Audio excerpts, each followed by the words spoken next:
किस किस पर कार्रवाई हो रही है और कैसे पुलिस एक्शन ले रही है। सबसे पहले चीनी महंगी होने के बाद योगी ने आज एक बड़ी बैठक ली। इस दौरान सीएम योगी ने अफसरों को सख्त निर्देश दिए। कहा चीनी की कालाबाजारी करने वालों पर कड़ी कार्रवाई हो। 30 से ज्यादा दिनों तक कोई चीनी का स्टॉक नहीं कर सकता है। योगी ने कहा कि एक समय में यूपी में कोई भी डीलर अगर 400 टन से ज्यादा स्टॉक रखे तो उस पर एक्शन हो। योगी के साफ निर्देश हैं कि बाजार में सप्लाई रुकनी नहीं चाहिए ताकि लोगों पर चीनी की किल्लत या महंगाई का असर न पड़े। नियम के खिलाफ भंडारण ना हो, इसकी निगरानी की जाए। सीएम के आदेश के बाद बागपत में अफसर फील्ड पर उतर गए। एसडीएम और सीओ ने एक चीनी गोदाम पर छापा मारकर पड़ताल की। मुजफ्फरनगर में चीनी व्यापारियों पर रेड मारकर स्टॉक की जांच की गई।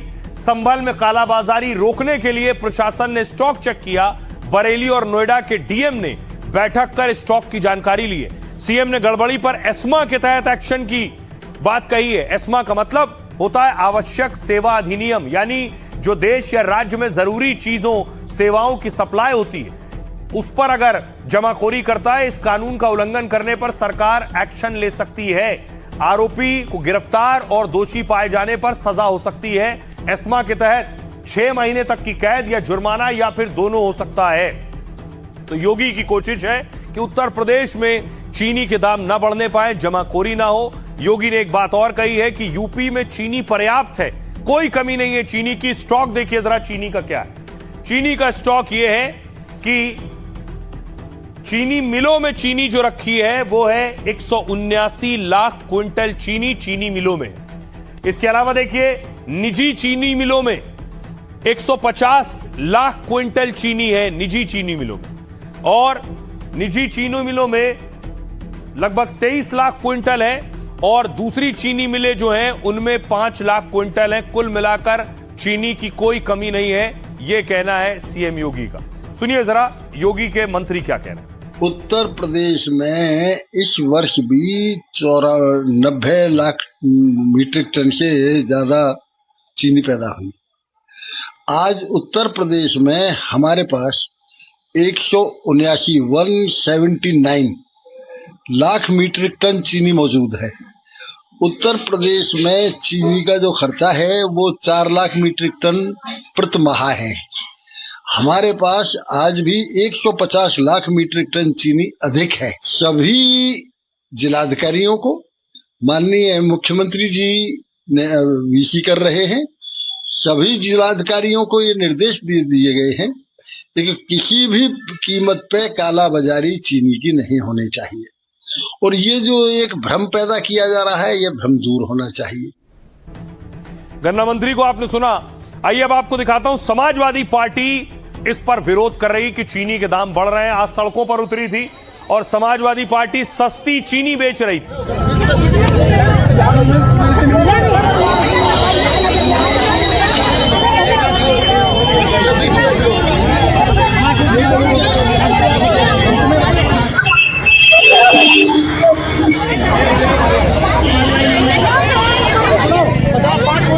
सब लोग खड़े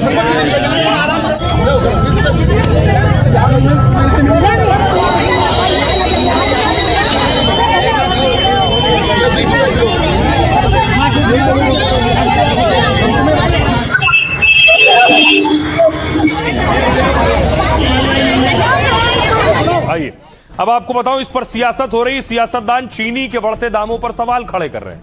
अखिलेश यादव देखिए क्या कह रहे हैं। अखिलेश ने कहा ये मुनाफे के लिए पेट्रोल में एथेनॉल मिलवा रहे हैं, मुनाफा कमाने के लिए ही चीनी महंगी कर रहे हैं। चीनी के दाम तब बढ़ाए जा रहे हैं जब त्योहार आ रहे हैं। आपको मिठाई खरीदनी है लेकिन वो महंगी है। गुलाब जामुन, रसगुल्ला और बर्फी महंगी हो गई है। मल्लिकार्जुन खड़गे ने कहा त्योहारों से पहले चीनी की मिठास में कड़वाहट घुल गई है क्योंकि 3 महीने में चीनी करीब 40% महंगी हो गई है। जनता पर पड़ी मार, महंगाई की मार का जिम्मेदार आखिर कौन है? चीनी की कमी है और सरकार विदेश से चीनी मंगा रही है। यह कैसा आत्मनिर्भर भारत है जहां आयात करना पड़ रहा है, दूसरी तरफ गन्ने को पेट्रोल में मिलाने के लिए एथेनॉल में झोंक रहे हैं। भारत दुनिया का बड़ा चीनी उत्पादक और निर्यातक देश है, लेकिन आज चीनी का स्टॉक 9 साल के निचले स्तर पर क्यों है? अरविंद केजरीवाल कह रहे हैं देश में चीनी की कीमतें बेतहाशा बढ़ रही हैं। क्योंकि देश में चीनी की भारी कमी हो गई है, क्योंकि गन्ने से मोदी जी ने एथेनॉल बना दिया है। करीब 30 लाख टन चीनी के गन्ने से एथेनॉल बना दिया गया है। मोदी जी कह रहे हैं एथेनॉल बनाकर विदेशी मुद्रा बचाई है, लेकिन उसी विदेशी मुद्रा से अब चीनी आयात कर रहे हैं। केंद्र सरकार ने कहा कि महंगी चीनी को एथेनॉल से जोड़ने को गलत बताया है। एथेनॉल के चलते ऐसा होने के दावे का खंडन किया है। कहा कि एथेनॉल का बड़ा हिस्सा खराब अनाजों से बन रहा है, उसका गन्ने से कोई ताल्लुक नहीं। सुनिए सियासतदानों को। दिल्ली लखनऊ में बीजेपी की सरकार है। अब आप सोचिए चीनी कितनी महंगी हो गई, और तब महंगी हो गई जब त्योहार आ गया है, आपको मिठाई खरीदनी पड़ेगी। और एक हिसाब किताब लगाओ कि अगर आपका गुलाब जामुन कितना महंगा हो गया होगा, रसगुल्ला कितना महंगा हो गया होगा, बर्फी कितनी महंगी हो गई है। आज हर चीज महंगी हो रही है, डीजल पेट्रोल सब कुछ महंगा। जितना प्रोडक्शन अपेक्षित था उसकी बनिस्बत इस बार इतना ना होना एक कारण रहा है, पर मैं मानता हूं कि ये एक टेम्पररी फेज है। बहुत जल्द इसको नियंत्रित कर लिया जाए। चीनी के जो इंपोर्ट की बात हो रही है वो इसलिए हो रही है क्योंकि इतना लो आउटपुट हुआ है। लो आउटपुट के चलते आपने अपने इथेनॉल E20 के लिए आपने उसका इस्तेमाल किया है, डाइवर्जन किया है, और उसका भार कौन भुगतेगा? जनता ही भुगतेगी। मांग के अनुसार जब पूर्ति को करना है तो सरकार को कुछ आयात भी करना पड़ेगा, कुछ और उपाय करने होंगे। थोड़े दाम अगर बढ़े हैं तो इसका मतलब एथेनॉल नहीं है, क्योंकि एथेनॉल के तुलना में देखो जो 12% की खपत होती थी एथेनॉल की वो घट के 9% रह गई है, यानी एथेनॉल का प्रयोग कम हुआ है। तो कीमत की वृद्धि को एथेनॉल से जोड़ना ये न्याय संगत नहीं है। और अब आपको बताऊं कि आपकी थाली में, आपके किचन में कौन कौन सी चीजों के दाम बढ़ गए हैं और क्या वजह है इसके पीछे। सबसे पहले देखिए चीनी 5 जुलाई को 45 रुपए किलो मिल रही थी, अब 21 अगस्त के दाम है 65 रुपए किलो, 45 से 65 पहुंच गई। चावल के दाम 5 जुलाई को 90 रुपए किलो थे, 21 अगस्त को दाम 100 रुपए प्रति किलो पहुंच गए। अरहर दाल 120 रुपए किलो से 150 रुपए किलो पहुंच गई है।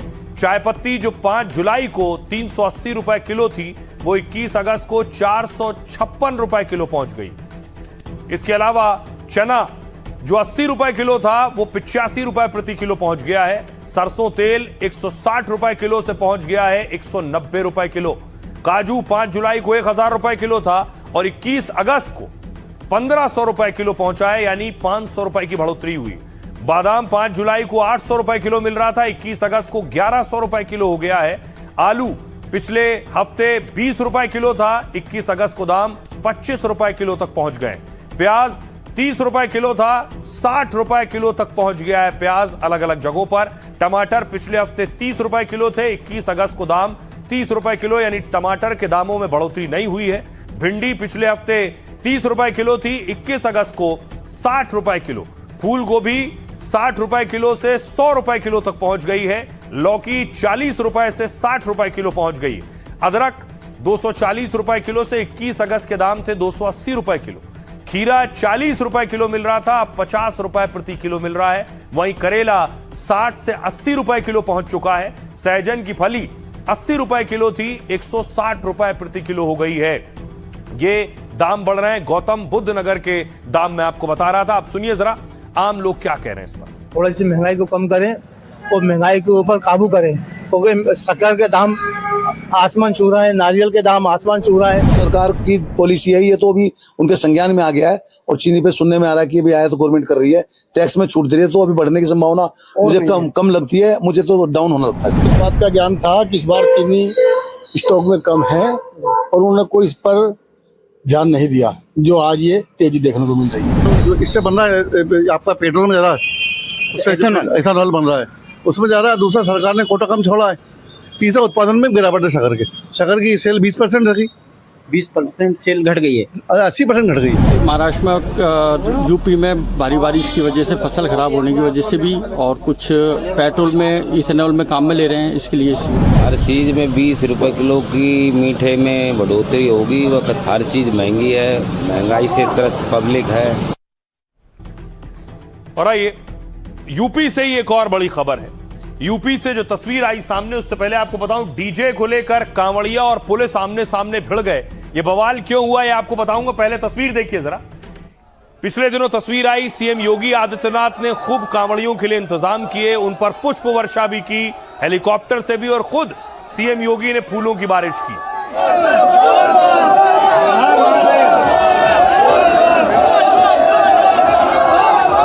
लेकिन कुछ तस्वीरें ऐसी आई जिन्होंने चिंताएं बढ़ाई और विचलित किया। यह तस्वीर देखिए, डीजे चल रहा था, डीजे पर डांस हो रहा था, पुलिस वहां मौके पर मौजूद थी।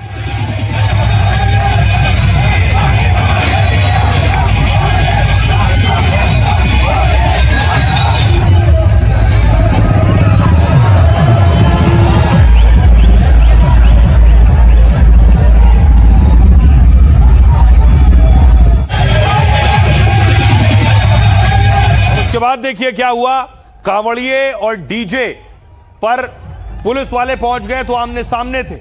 पुलिस वालों के साथ धक्का मुक्की शुरू हो गई।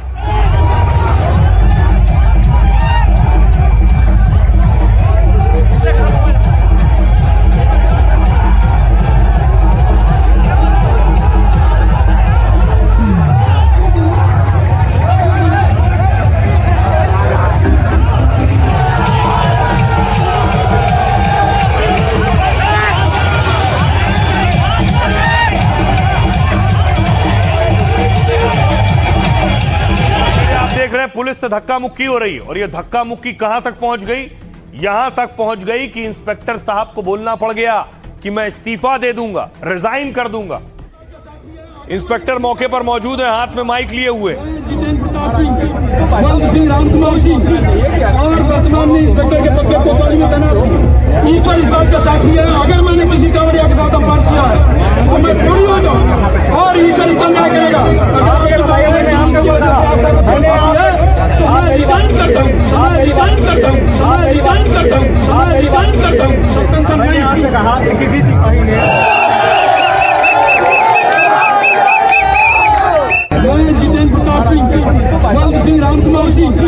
और वर्तमान में इंस्पेक्टर के पद पर कोतवाली में तैनात हूं। कि देखिए कैसे उसके बाद एडीएम मौके पर पहुंचे और एडीएम माफी मांग रहे हैं। एडीएम के आश्वासन पर कांवड़िए माने हैं, एडीएम साहब खुद हाथ जोड़कर खड़े हुए। देखिए सर, ये देखिए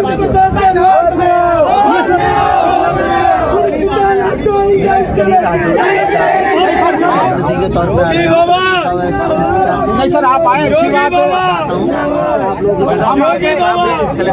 ये कहते आप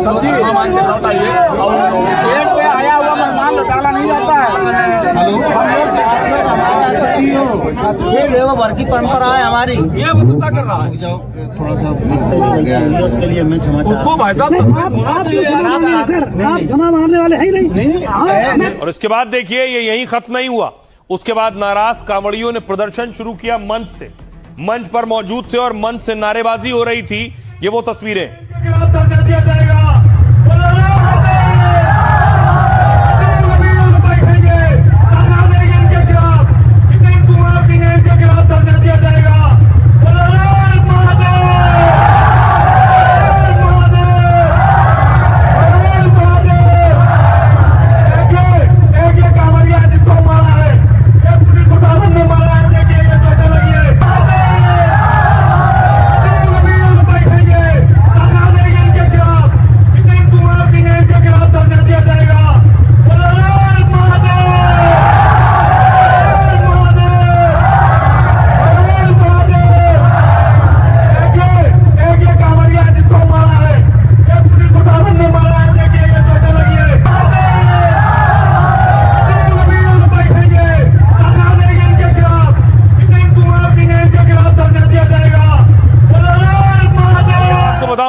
ये पूरा बवाल क्या है, हुआ क्या आखिर। ये तस्वीर आप देख रहे हैं, कन्नौज में कांवड़ यात्रा में डीजे को लेकर विवाद हुआ। पुलिस ने कांवड़ियों को डीजे आगे ले जाने से रोका तो हंगामा शुरू हो गया। कहासुनी इतनी बढ़ गई कि कांवड़िए सड़क पर बैठ गए। कांवड़ियों ने मंच पर कोतवाल के निलंबन की मांग करते हुए कहा कि जब तक कोतवाल निलंबित नहीं होंगे जलाभिषेक नहीं होगा। लगभग 2.5 घंटे तक हंगामा हुआ और झड़प की स्थिति बन गई। पुलिस अधिकारी ने मौके पर पहुंचकर मामला शांत करने की कोशिश की। एडीएम और एएसपी ने कांवड़ियों को कार्रवाई का भरोसा दिलाया है। उन्होंने कहा जो भी दोषी होगा उसके खिलाफ एक्शन लिया जाएगा। इस बीच कन्नौज कोतवाल ने भी अपने इस्तीफे का ऐलान कर दिया। उन्होंने कहा, अगर मेरी गलती है तो मेरा सिर और आपका जूता बराबर है। मैं भी सनातनी हूं, मैंने किसी कांवड़िए का अपमान नहीं किया है। दरअसल यूपी में कांवड़ यात्रा में डीजे बजाने को लेकर नियम है। डीजे की ऊंचाई अधिकतम 12 फीट, आवाज 75 डेसिबल से ऊपर ना हो। दावा है कि इन्हीं मानकों के आधार पर पुलिस ने यात्रा को रोका, लेकिन बाद में बातचीत के बाद कांवड़ यात्रा रवाना कर दी गई। सुनिए क्या कुछ कह रहे हैं इंडिया।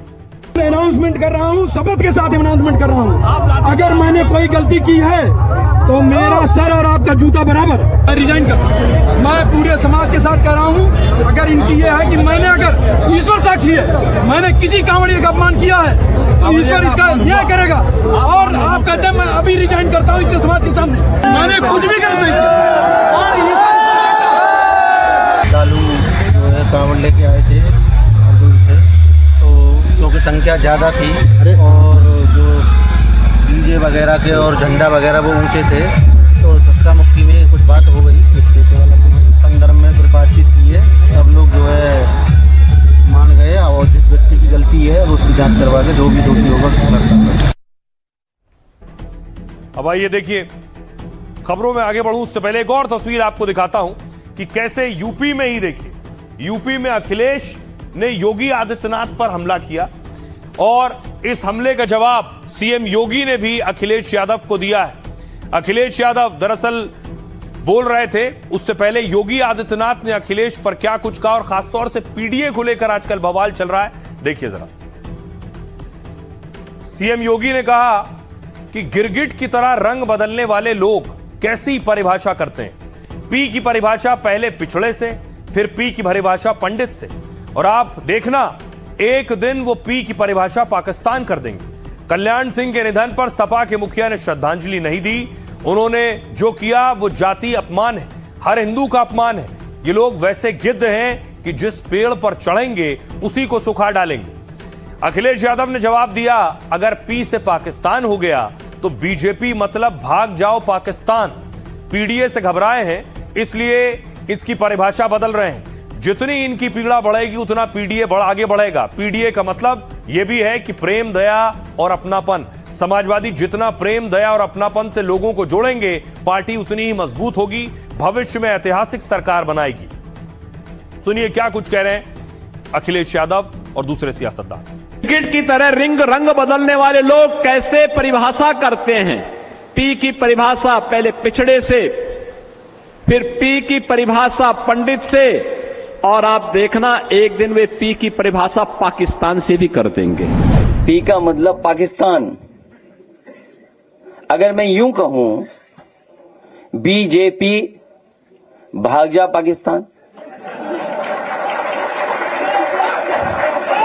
या यूं कहूं कि भाग जाओ पाकिस्तान, और पीडीए से घबराए हुए हैं इसीलिए पीडीए की परिभाषाएं बदल रहे हैं। वो जितनी पीड़ा बढ़ेगी उतना पीढ़ी आगे बढ़ेगा।